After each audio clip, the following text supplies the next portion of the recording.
राहुल गांधी के बयान ने अब सीधे सुप्रीम कोर्ट का दरवाजा खटखटा दिया। सेना और चीन को लेकर राहुल की टिप्पणी पर अब सुप्रीम कोर्ट ने सख्त सवाल खड़े कर दिए। राजनीति गर्मा गई है, सियासत कोर्ट से बाहर और ज्यादा उबाल पर है। जो हमारे जवानों को अरुणाचल प्रदेश में पीट रहे हैं, मैंने कहा हिंदुस्तान की प्रेस मुझसे इनके बारे में एक सवाल नहीं पूछेगी। राहुल गांधी के इसी बयान को लेकर देश की सबसे बड़ी अदालत सुप्रीम कोर्ट ने सख्त टिप्पणी की है। कोर्ट ने पूछा, आपको कैसे पता चला कि चीन ने भारत की 2000 वर्ग किलोमीटर जमीन पर कब्जा कर लिया है? विश्वसनीय जानकारी क्या है? अगर आप सच्चे भारतीय होते तो ऐसा नहीं कहते। अब आपको राहुल गांधी का वो बयान सुनाते हैं जिसमें उन्होंने चीन के मोर्चे पर सरकार को घेरा और विवाद की शुरुआत हुई। पहला बयान 16 दिसंबर 2022 में भारत जोड़ो यात्रा के दौरान राहुल ने चीन पर दिया।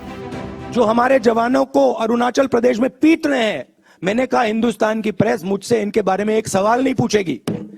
सच था, सच था।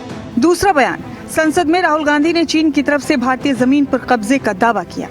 4000 किलोमीटर चाइना ने ले लिए हैं और हमारे फॉरेन सेक्रेटरी उनके एम्बेसडर के साथ केक काट रहे हैं।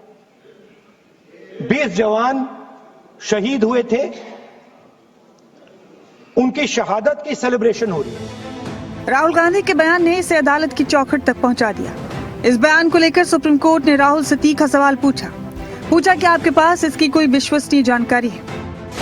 अब जानते हैं राहुल गांधी मानहानि केस में अब तक की कार्रवाई।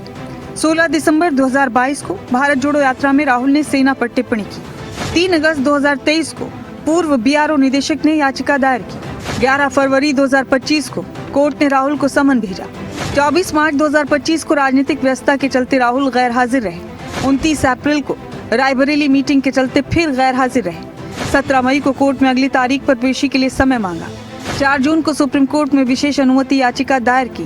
23 जून को सुप्रीम कोर्ट ने पेशी का आदेश दिया और 15 जुलाई को कोर्ट में 20 से 25 हजार की जमानत पर राहत मिली।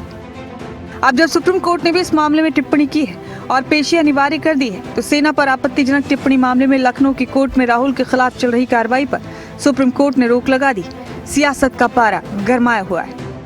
लेकिन 2000 वर्ग किलोमीटर कब्जा कर दिया बिना तर्क कहने से हम लोगों ने तो बार बार राहुल गांधी जी को कहा कि बिना तर्क के देश के खिलाफ बात मत करो। हमारा तो सुनता नहीं हुआ, इसलिए आज सुप्रीम कोर्ट ने जो फटकार लगाया, अब तो चुप होना चाहिए। बीजेपी ने आरोप लगाया कि राहुल गांधी बार बार सेना का मनोबल गिराने वाली बातें करते हैं और ये सीधे सीधे देश के खिलाफ। मैं सुप्रीम कोर्ट का आभार व्यक्त करता हूं क्योंकि उच्च पदों पर बैठे हुए लोगों ने अफवाहें फैलाना, देश के हित के विरोध में बोलना, ये बंद होना चाहिए।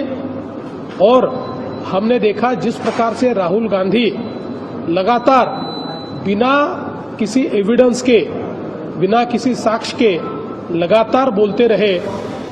आइए जानते हैं कांग्रेस नेता जयराम रमेश ने क्या सवाल पूछे। 19 जून 2020 को यानी गलवान में हमारे सैनिकों की शहादत के महज 4 दिन बाद प्रधानमंत्री ने ये क्यों कहा कि ना कोई हमारी सीमा में घुस आया है, ना ही कोई घुसा हुआ है? क्या ये चीन को दी गई क्लीन चिट नहीं थी? इस पूरी लड़ाई में केंद्र में है सेना, सीमा और सियासत। अब निगाहें इस पर हैं कि राहुल गांधी सुप्रीम कोर्ट में क्या जवाब देते हैं। अब ये मामला कोर्ट में है, लेकिन सियासत कोर्ट से बाहर सड़कों पर गर्म है। राहुल गांधी को देश विरोधी कहने वाली बीजेपी पर कांग्रेस सवाल उठा रही।